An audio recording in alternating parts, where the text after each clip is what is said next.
तुम्ही त्यांना लॉलीपॉप देणार आणि शरद पवारांचं नाव घेणार. शरद पवारांचा काय संबंध? सत्य देत का ते निर्णय घ्यायला?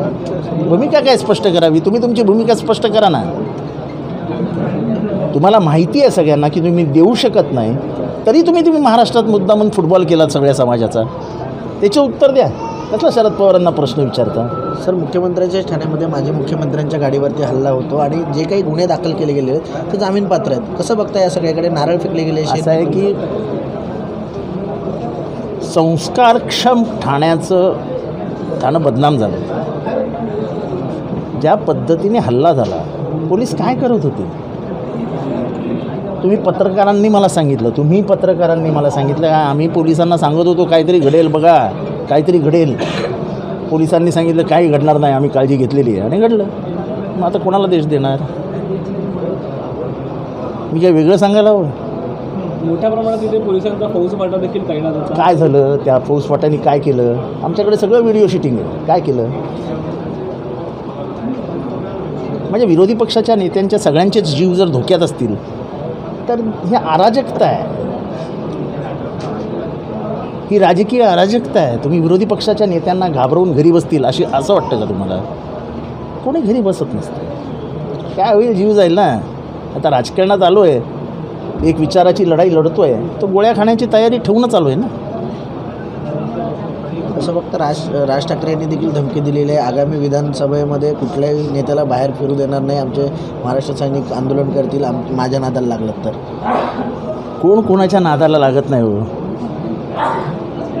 समोरून कोणाचीच खोडी कोणी काढू नये, मग कोण कोणाबद्दल बोलत नाही. तुम्ही खोडी काढणार आणि मग तुमच्याबद्दल बोलल्यावरती तुम्ही चिडणार, असं नाही. तुम्ही खोडी काढू नका. आम्ही खोडी काढली तर तुम्ही बोला. खोडी काढण्याची आम्हाला सवयच नाही. आमच्या भाषणामध्ये हे सगळं येतच नाही. व्यंग करणं, आवाज काढणं, टोपणनाव देणं, हे काम महाराष्ट्रात कोण करतं? हे सगळं महाराष्ट्राला माहिती आहे. मग त्याच्यावरती प्रत्युत्तर मिळाल्यावरती चिडायचं. आपण टिंगल केली तर सगळ्यांनी हसावं, आणि तुमची टिंगल केली तर तुम्हाला राग येतो. हा बालिशपणा आहे. ते लहान पोरं कसं माझी बॅट माझा बॉल मीच क्रिकेट खेळणार. सर, मुख्यमंत्री म्हणतात की सावत्र भावापासून बहिणींनी सावत्र भावांपासून बहिणींनी सावध राहावं. का फक्त एकीकडे अजित असेल, सुप्रियाताई त्यांचं देखील नातं समोर. मला समजलं ना काय म्हणाले. मुख्यमंत्री असं म्हणालेले आहेत भाषणामध्ये की कपटी सावत्र भावांपासून लांब राहा. म्हणजे लाडकी बहीण जी योजना केलेली आहे त्याला विरोध करत आहेत आणि त्यामुळे तुम्ही त्या कपटी भावांपासून सावध राहा आणि आम्हाला मतदान करा, अशा प्रकारचं एक आवाहन जे आहे ते मुख्यमंत्र्यांनी केलेलं आहे. तर दुसरीकडे त्यांना वैचारिक स्वातंत्र्य आहे ना, लोकशाहीमध्ये बोलण्याचं स्वातंत्र्य आहे. त्यामुळे त्यांच्या मनात कपट असतंच, ते लोकांना कपटी म्हणतात. दुसरीकडे आता देवेंद्र फडणवीसकडे आता सर्व सोपवलं की येणाऱ्या निवडणुकीमध्ये म्हणजे कोणाला द्यायच्या, कशा द्यायच्या, देवेंद्र फडणवीसांच्या पक्षाला किती द्यायचं. तर शिंदे की शिवसेना असेल, अशा अजितदादांच्या राष्ट्रवादी असेल, त्यांचं का होईल? असं आहे, दुसऱ्याच्या घरात काय शिस्त आहे ते बघून माझं पोट भरत नाही ना. त्यांना काय शिस्त आहे ते जेवतील आणि खातील. कारण मला काय करायचं आहे? शिंदे आणि इतर पक्षांचं काय होणार आणि देवेंद्र फडणवीसजी काय करणार ह्याच्याशी मला काय करायचं आहे? माझ्या पक्ष आणि माझ्या मित्रपक्षांचं काय होईल त्याच्याबद्दल विचारा ना. मी दुसऱ्याच्या पक्षाबद्दल कधीच बोलत नाही. कारण महाराष्ट्राच्या राजकारणामध्ये असं पाहिलं जातं, जो मुख्यमंत्री असतो त्याच्याच नेतृत्वामध्ये निवडणुका लढवल्या जातात. आता तो ज्याचा त्याचा हिशोब आहे ना. मी कशाला बोलू त्यांच्यामध्ये? ज्या मार्गावर जायचंच नाही मला, त्या मार्ग कुठे निघतोय, कसा जातोय, मी कशाला विचारू? प्रश्न होते, विविध समस्यांबाबत भेट घेतली आहे आणि आधीपासूनच महापालिकेचे आयुक्त जेवढे आयुक्त होऊन गेले त्यांनी कळमा मुंबऱ्याला प्रचंड प्रमाणात सहकार्य केलं आहे आणि अशाच सहकार्याची अपेक्षा आम्हाला ह्या आयुक्तांकडनं पडते. त्यामुळे खूप दिवसात सगळ्या नगरसेवकांची भेट झाली नव्हती. त्या सगळ्या नगरसेवकांना भेटायची इच्छा होती. त्यांच्या वॉर्डातली छोटी छोटी कामं होती, ती मार्गी लागावीत म्हणून आम्ही कमिशनरची भेट घेतली. सर, कुठेतरी निधी मिळत नाही आहे असं देखील आता समजलं जातं. त्यामुळे तुमचे जवळचे नगरसेवक हे आता शिंदे गटात गेलेले, अजितदादा गटात गेलेले. ते ठीक आहे, तो पैशाचा जुगार खेळणारे लोक आहेत. ते सत्तेच्या राजकारणात सध्या महाराष्ट्रात पैशाचा जुगार खेळला जातो आहे. पैशाच्या जुगारावरती काही जणं जातात, पण काही इमानदार लोक आजही पैसे घेऊन विकले जात नाही. पैसे घेऊन विकणाऱ्यांची जातच वेगळी असते. आणि जास्त नगरसेवक आजही आमच्याकडे आहेत. प्रत्येकाचा भाव लावला आहे, त्या भावावरती विकले जात आहेत. मला त्याच्याबद्दल काही बोलायचंच नाही. जितेंद्र आव्हाडांचा निधी कुठेतरी मिळत नाही, त्यामुळे आपल्याला पण निधी मिळणार नाही म्हणून कुठेतरी हा पळ आहे का त्यांचा कुठेतरी? पैसा हा जर महत्त्वाचा घटक असेल राजकारणात तर मग सगळंच संपलं. समाजाशी एक नातं असतं,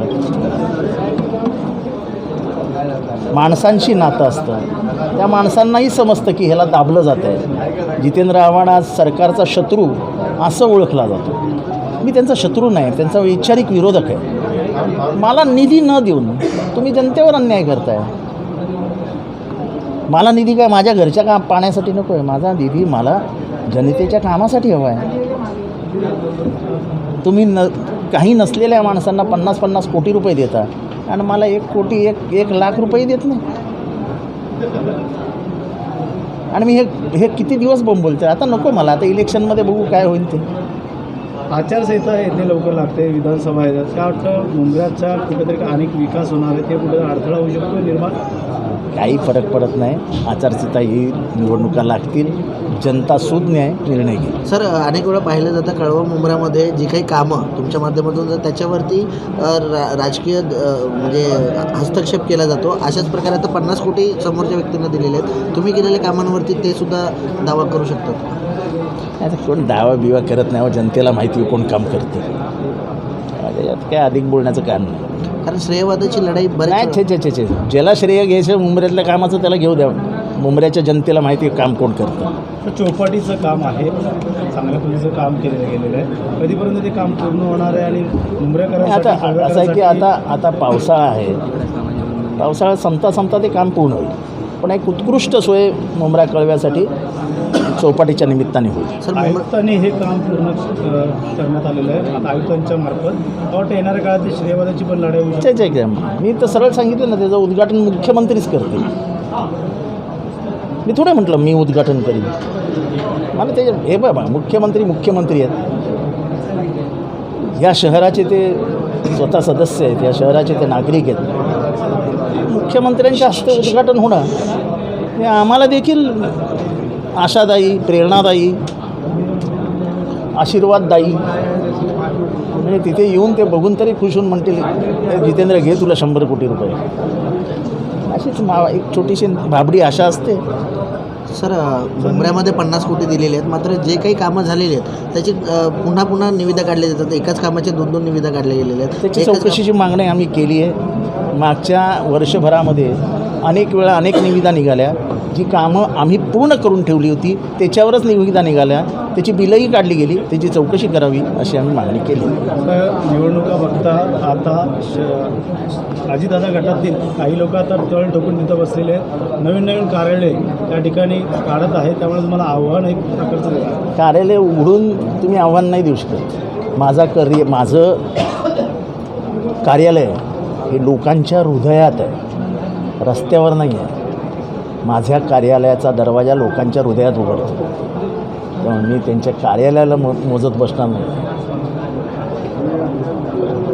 सर, छगन भुजबळ यांनी आवाहन केलेलं आहे की शरद एबीपी माझा, उघडा डोळे बघा नीट.